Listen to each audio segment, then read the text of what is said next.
How to Plan and Guide Your Life, Murdo MacDonald-Bayne. This is a subject of immense importance to everyone, and no regular set method can be devised as a means to an end. But what I have to say in this letter will help you to use a method that suits your own peculiar makeup. In the first place, I will enumerate the ways most people use up their time on earth. Most people are struggling through life trying to make ends meet. Some accumulate wealth and lose their health in accumulating it, because of the emotions generated by gain and loss. Some haphazardly waddle their way through life. As long as they get a bed and 3 meals a day, they are satisfied. A newspaper, a novel, and a love affair thrown in. This is the sum total of their existence. A life without accomplishment.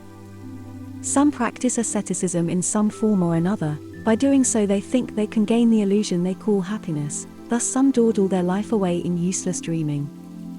Only by a full active life achieving the highest that is within us can we say we have done anything in life. Much is said against building castles in the air, and the trouble with most people given to this building is that they do part of the work, a very necessary part, but fail to do the other most necessary part of producing, establishing, and achieving. Many think but never act. You must both think and act. These must be joined in your creative ability to manifest. There is a great law which few people comprehend, that is that we are continually attracting to us from both the seen and unseen conditions most akin to our thoughts. This law is continually operating whether we are conscious of it or not. So an act reap a habit, so a habit reap a character, so a character reap a destiny. This is the procedure we establish in ourselves one way or another. The discerning of our thought habits is essential if we are to build that which we truly desire.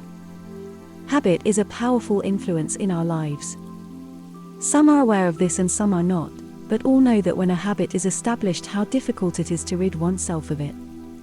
By repeating the act, the habit is established. It has passed from the conscious realm and has taken up its abode in the subconscious, there to build the character. An honest person is one who has established the habit, and the opposite is one who has also established the habit. Imagination is a powerful weapon in the building up of character. When one imagines himself acting in such a way, he will generally do so.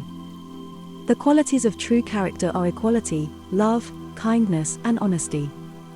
Equality enables us to view life as it really is.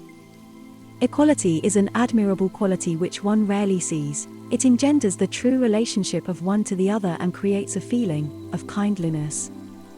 It is the fragrance of the beautiful rose that gives it enchantment, so it is with one who has the quality of kindness.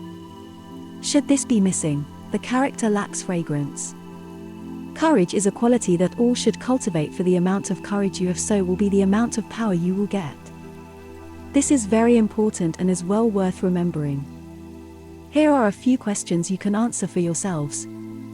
Are you poised and calm under all circumstances? Are you swayed or influenced by what others say, against your own better judgment? Can you decide to do that which is best even if it meant a loss to you? Do you place more value in material things than you do in spiritual things?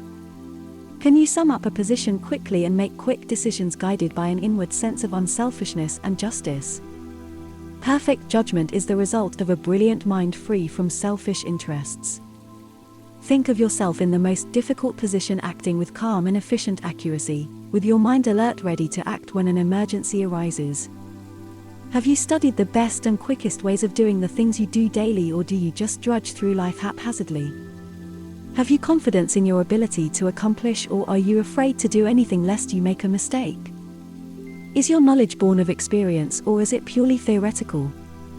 Make it a daily habit to establish in yourself the characteristics that are the foundation of a successful life. To have initiative and originality is the secret of genius. If you follow the beaten track, you will generally arrive with the mob, but if you explore off the beaten track, there is no knowing what you may find. Genius means new ideas, new methods, new experiences, and new accomplishments. Are you a rule of thumb person, or are you game to come out in front and have the power to go forward against all criticisms?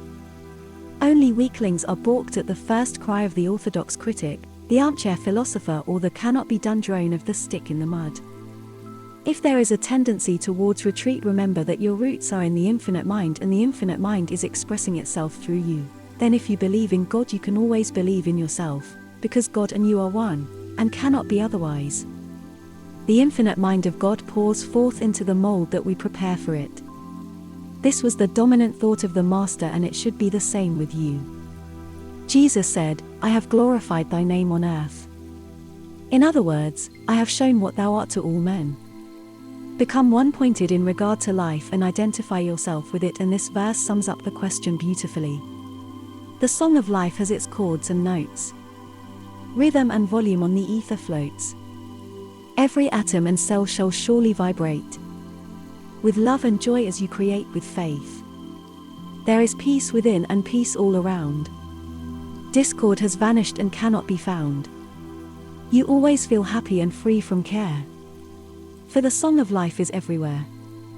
If you are truly seeking truth, you must identify yourself with reality, which is not dependent upon any person, however far evolved. If you try to adjust yourself to the type you think has evolved, you will only find illusion. Truth is beyond all persons, beyond all stages of individual development. In the self alone can be found that which is real and supports all other selves. The presence is not afar off but actively present within each one. The kingdom of God is within you. It is this that I want to make you conscious of. When you are actually conscious of this, you have reached the point where all is possible. In other words, you have been given dominion over all things. When you see that the happiness you are seeking is hidden within your own limitation, to expand that limitation into the unlimited which is within yourself is the only way of realizing pure life. There is no mystery to anything which you understand. But those who make mysteries of what they teach do so with the obvious intention of mystifying you, and is proof that the truth is not understood by them.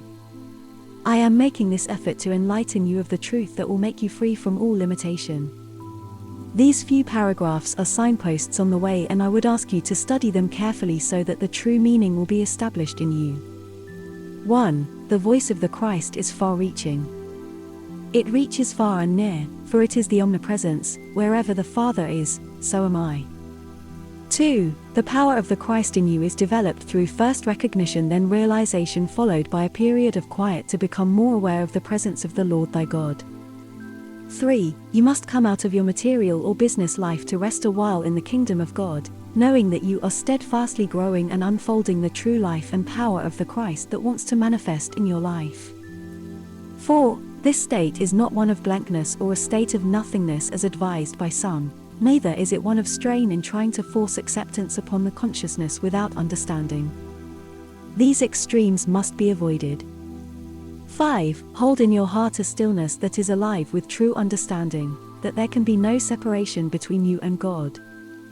Say in your heart, "It is the Father that ever remains in me, is doing the work." This unites your individual consciousness with the omnipresence. 6. Hold the attitude in all you undertake that God never fails, it is He who worketh in you.